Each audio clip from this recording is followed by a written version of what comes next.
अस्सलाम वालेकुम जमात शीशम, कैसे हैं आप लोग जी। वीडियोस मिल रही हैं, पढ़ाई जा रही है आपकी। तो बच्चे गुज़श्ता वीडियो में जो हमने पढ़ाई की थी वो हमारा था, हमने बैल की मौजूदगी तक किया था। हम इसकी शहरी और माशरती तकसीम की थी हमने। और आज जो हम करेंगे शुरू तो वो है हमारा तजारती सरगर्मियाँ। कहाँ के तजारती सरगर्मियाँ? वादी सिंध की तजारती सरगर्मियाँ। ठीक है, तो वादी सिंध के शहरों और देहातों के दरमियान ज़रूरी अजनास मादनियात की तजारत होती है। हमने पढ़ा था ना कि कौन कौन सी फसलें पैदा होती थी जी। चावल, गंदम, गेहूँ, बाजरा, जौ, दालें, मटर। और फलों में कौन कौन सी चीज़ें पैदा होती थी जी? याद है? ठीक हो गया। खजूर, खरबूजा, अंगूर वहाँ पे आसार मिले उसके। अच्छा, ये तजारत जो है वो होती कैसे थी? अंदरूनी तजारत बैलगाड़ियों के ज़रिए से होती थी, और जो बैरूनी तजारत थी वो कश्तियों के ज़रिए से दरियाओं में, पता है ना आपको, पंजाब में 5 दरिया रहते हैं, तो कश्तियों के ज़रिए से जो है वो होती थी। दरिया में भी कश्तियाँ चलती थी और बाकी जो 5 दरिया उनमें भी चलती थी। अच्छा, वज़न पैमाइश के बाट भी मिले। बाट क्या होते हैं? जिसको बट्टा कहते हैं, ठीक है ना, वज़न तोलते हैं जिसके, उसको जो चकोर शक्ल में बने, पत्थर के बने होते थे। ये जो आपके पास तस्वीर है, ठीक है, ये पिछले सफ़े की तस्वीर है, सफ़ा नंबर 7 पे। ये बाट वज़न के पैमाने के, ज़्यादा वज़न, कम कम कम कम, छोटे छोटे पैमाने उसके आ रहे हैं। अच्छा, जो मज़ीद जो इसकी अहम चीज़ है वो है शहरी मनसूबाबंदी और तर्ज़ तामीर। हमने शहरी तकसीम पढ़ी थी, ठीक है, वो मुआशरती तकसीम थी। वो कौन सी थी? वो मुआशरती तकसीम थी। आज हम क्या करें? आज हम शहरी मनसूबाबंदी कर रहे हैं। मुआशरती तकसीम में तो अमीर लोगों के मकान ऊपर बुलंदी वाले हिस्से भी बने होते थे और गरीब लोगों के मकान ढलानों पे या नीचे वाले हिस्से भी बने होते थे। आज हम जिस चीज़ की बात करें, शहरी मनसूबाबंदी, यानी शहर बने कैसे थे और उनका तर्ज तामीर कैसा था, यानी क्या क्या चीज़ें उनमें बनाने में इस्तेमाल करते थे, उनके मकानों के डिज़ाइन क्या थे, कैसे बनाते थे। तो हमें पढ़ते हैं, ये बच्चे आप इस पर स्टार लगाइए, ये बहुत अहम चीज़ है। ये वादी सिंध की तहजीब में बहुत अहम चीज़ है। वादी सिंध के लोग फ़न तामीर से बहुत अच्छी तरह वाक़िफ़ रखते थे, ठीक है। शहर और कस्बे बड़े सलीके और मनसूबाबंदी के तहत, जैसे हमारे नई नई सोसाइटीज़ है ना, जैसे हम देखते हैं कि वहाँ पे बड़ी तरतीब से गलियाँ बनी हुई हैं, मकान भी जो हैं वो खुले खुले बने हुए हैं। इसी तरह जो है उस ज़माने में भी, किस ज़माने में?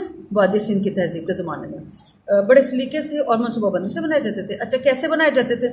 कारीगर ईंटें बनाने और इन्हें पकाने का फ़न जानते थे। जैसे हम आजकल ईंटें उठाते हैं ना, भट्टे से ईंटें उठाते हैं, पक्की ईंटों से मकान बनाते हैं, इसी तरह वो भी ईंटें पकाते थे।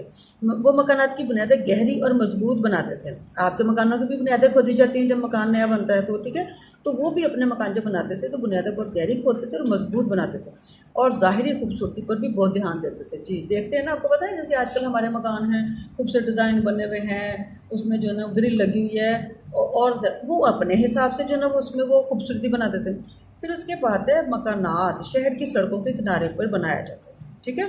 मकान कहाँ बनाए जाते थे? शहर की सड़कों पर बनाए जाते थे। ये तो वो है कि वो उसमें क्या कुछ इस्तेमाल करते थे, कैसे बनाते थे। अब ये कि वो होते कहाँ थे मकान? शहर पर सड़कों के किनारे बनाए जाते थे। इनकी तामीर में पक्की ईंटें इस्तेमाल होती थी। हर घर में गुसलखाना था।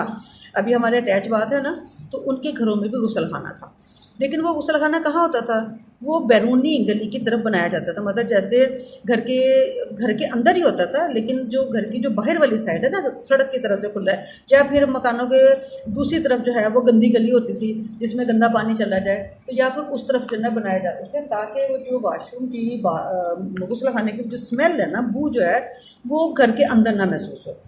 घरों की एक से ज़्यादा मंजिलें होती थी। ये तस्वीरें हमारे पास हैं, हम देख रहे हैं इसको कि ये बने हुए हैं, क्या कुछ इसमें इन्होंने ना घर बनाए हुए, ऊपर भी घर होते थे इनके, ठीक है। उनको सजाने का काम भी करते थे, नक्शे बनाए, कुछ भी करें वो उस तरह से उनको बनाते थे, ठीक है। अच्छा, एक से ज़्यादा मंजिलें होती थी। ऊपर वाली मंजिल तक जाने के लिए सीढ़ियों का इस्तेमाल किया जाता था, यानी ऊपर जाने के लिए सीढ़ियाँ भी बनाई जाती हैं, जैसे हमारे घरों में सीढ़ियाँ थी। मकानों में रोशनी हवा का माकूल इंतज़ाम था, ठीक है। खाली ये ना कि अंधेरे अंधेरे मकान बने हुए, बल्कि ये कि वहाँ पे दरवाजे, खिड़कियाँ, रोशनी का बहुत अच्छा इंतज़ाम किया जाता था। अब हम उसके बाद आते हैं, नीचे बताया है कि कदीम हड़प्पा में सड़कों की तामीर इस अंदाज से की गई थी कि लोग मुख्तलिफ मोहल्लों और कस्बों में आसानी से जा सकें, यानी सड़कें खुली बनाई गई थी। आबादी की सड़कें शायद थोड़ी कम होती थी, लेकिन जो बाहर जाने वाली सड़कें थी वो बहुत खुली होती थी। तंग फाटक भी बनाए गए थे, यानी उस पर जो ना गेट लगे गए थे। अभी आपने अक्सर देखा है ना हमारी सोसाइटीज़ में कुछ गलियों पे वो गेट लगे हुए हैं ताकि जो ना गैर मुतल्लिका लोग अंदर आना जाना ना करें। तो वहाँ पर शहरों पे गेट भी लगाए जाते थे जी। अगर आपने कभी सुना हो, ये लाहौर शहर के 13 दरवाजे हैं, भाटी दरवाज़ा, लोहारी गेट, शालमी गेट, ये सब दरवाजे थे। रात को शहर बंद हो जाता था, दरवाजे बंद कर दिए जाते थे, ठीक है। उन्होंने भी अपने शहरों में ये गेट लगाए हुए थे। अच्छा, इतने चौड़े थे वो कि जिनमें से एक वक्त में एक बैलगाड़ी गुजर सकती थी। हमारी तो अभी कितनी कितनी गाड़ियाँ गुजरती है ना, लेकिन वो जो अंदर के लिए थी ना उनकी, उसमें एक गुजर सकती थी बैलगाड़ी। और बैलगाड़ी क्या होती है जी, जैसे कि आपके रेड़े ठेले वगैरह होता है ना, जिस पे आगे बैल लगा के जो है ना वो उस पीछे बैठने के सामान रखने की बनाई जाए, उसको बैलगाड़ी कहते हैं। खुदाई से पता चला कि एक सीधी सड़क 1 किलोमीटर लंबी थी, यानी एक बार पता चला कि एक सड़क भी दरियाफ्त थी वहाँ पे, जो कितनी लंबी थी, 1 किलोमीटर। कितनी लंबी थी? 1 किलोमीटर। उसकी चौड़ाई कितनी थी? 9 मीटर। अब किलोमीटर मीटर का फ़र्क आप याद रखिए, किलोमीटर में 1000 मीटर होते हैं, मीटर उसकी छोटी गई है 9 मीटर। चौड़े कितनी थी?